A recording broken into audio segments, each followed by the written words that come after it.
49 की उम्र में 29 की दिखने की चाहत, 7 बार कराई plastic surgery.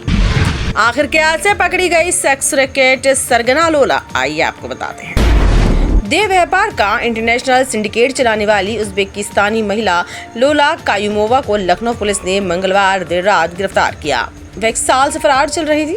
Sushant golf city police और खुफिया एजेंसी आईबी की संयुक्त टीम ने उसे मैक्स अस्पताल के पास से दबोच लिया। बताया जाता है कि लोला ने पुलिस से बचने के लिए प्लास्टिक सर्जरी के जरिए अपना चेहरा और पहचान पूरी तरह बदल ली थी।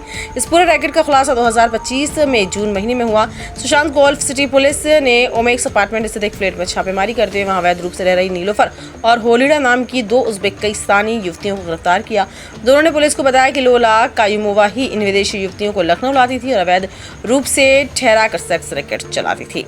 दोनों महिलाओं की गिरफ्तारी के बाद लखनऊ पुलिस ने अपनी जांच और तेज कर दी, जिसमें लोला की फर्जीवाड़े की परतें खुलती गई। लोला ने पुलिस को LIU को गुमराह करने के लिए फर्जी मैरिज सर्टिफिकेट के जरिए अपना आधार कार्ड और ड्राइविंग लाइसेंस बनवा लिया। इतना ही नहीं, उसने मैरिज सर्टिफिकेट में जिस व्यक्ति को अपना पति दिखाया वह असल में उसका कस्टमर था। बताया जा रहा है कि अपनी पहचान छिपाने के लिए उसने 7 बार प्लास्टिक सर्जरी भी कराई है। पुलिस सूत्र बताते हैं कि 49 वर्ष की उम्र में 29 साल के दिखने और पहचान पूरी तरह छिपाने के लिए लोला ने आईमामाऊ स्थित मिनार्वा क्लिनिक के डॉक्टर विवेक गुप्ता की मदद ली। लोला ने अपने चेहरे, होठ, अंडर आर्म्स और प्राइवेट पार्ट समेत कुल 7 बार प्लास्टिक सर्जरी कराई। डॉक्टर पर बिना पासपोर्ट, वीजा जांचे मोटी रकम लेकर सर्जरी करने और फर्जी पनाह देने में ओमेक्स के निवासी त्रिचिन राज उर्फ अर्जुन राणा की मदद करने के गंभीर आरोप हैं। पुलिस अब लोला से गहन पूछताछ कर रही है, जिससे इस अंतर्राष्ट्रीय रैकेट में शामिल अन्य स्थानीय मददगारों और नेटवर्क के बड़े चेहरों का खुलासा होने की पूरी उम्मीद है। ये पेशेंट हमारे क्लिनिक पे आई थी, तो उसको अपने कोई टैटू हटवाना था, उसका ट्रीटमेंट हो रहा था और इसको नोज़ में कोई ब्लॉकेज थी, सांस लेने में दिक्कत होती थी, तो उसके लिए इसकी सेप्टोराइनोप्लास्टी करी गई थी। तो इसके बाद में जो है अभी बस इतना ही बोला।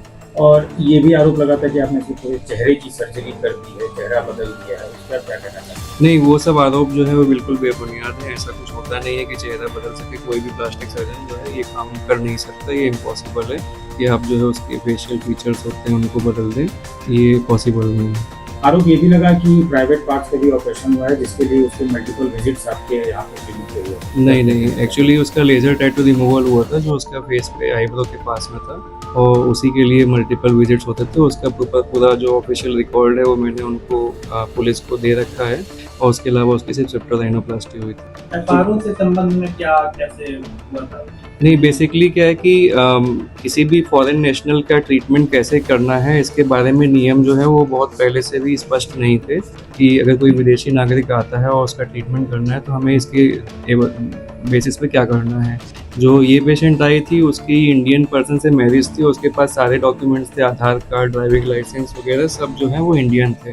तो हमने इसमें जो है अपना डॉक्यूमेंटेशन किया और अपना ट्रीटमेंट परफॉर्म किया। और जब हमको ये जो FRO डिपार्टमेंट है उसको ये सभी डॉक्टरों को या होटल्स को समझाना है, एक्सप्लेन करना है कि फॉरेन नेशनल के साथ में कैसे डॉक्यूमेंटेशन करना है, तो उन्होंने इस चीज़ के बारे में अवेयरनेस फैलाने में कि लॉ चेंज हुआ है और उसके बारे में सारे डॉक्टरों को जानकारी दे, वो नहीं कर पाए हैं। तो इसकी वजह से कई सारे डॉक्टर्स परेशान हुए हैं पिछले 1 साल में, और सभी अस्पतालों को अपना FRO डिपार्टमेंट, FRO का जो कंप्लायंस है वो करना बहुत ज़रूरी बता दिया गया है, जिसकी वजह से हम लोगों का भी पेपर वर्क बढ़ गया। 2025 में सुशांत गोल्फ सिटी थाने पे एक मुकदमा जो है पंजीकृत किया गया था, जिसमें आरोप ये लगे थे कि अनधिकृत और अवैध रूप से वीज़ा और पासपोर्ट की जो अवधि है उसके समाप्त होने के बाद भी जो है इंडिया में कुछ लोग रह रहे थे। उसी में मुकदमा पंजीकृत हुआ था। उसी में एक लोला का नाम जो है वो प्रकाश में आया था।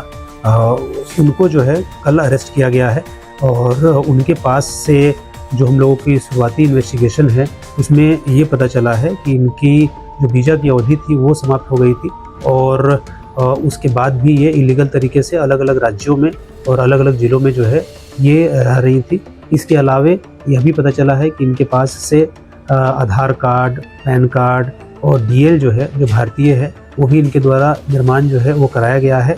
साथ ही इनके द्वारा अनैतिक देह व्यापार के भी कई साक्ष्य जो हैं वो मिले हैं, कि जिसमें इनके और इनके साथ कुछ अन्य महिलाएं भी शामिल हैं जो इस तरीके के कार्यों में जो है संलिप्त हैं। तो इन सभी के आधार पे जो है जो साक्ष्य प्राप्त हुआ है उनके आधार पे इनकी इनको अरेस्ट करके माननीय न्यायालय के समक्ष इनको पेश जो है वो किया जा रहा है और इसमें आगे की अग्रतर कार्रवाई जो है वो हम लोग कर रहे हैं।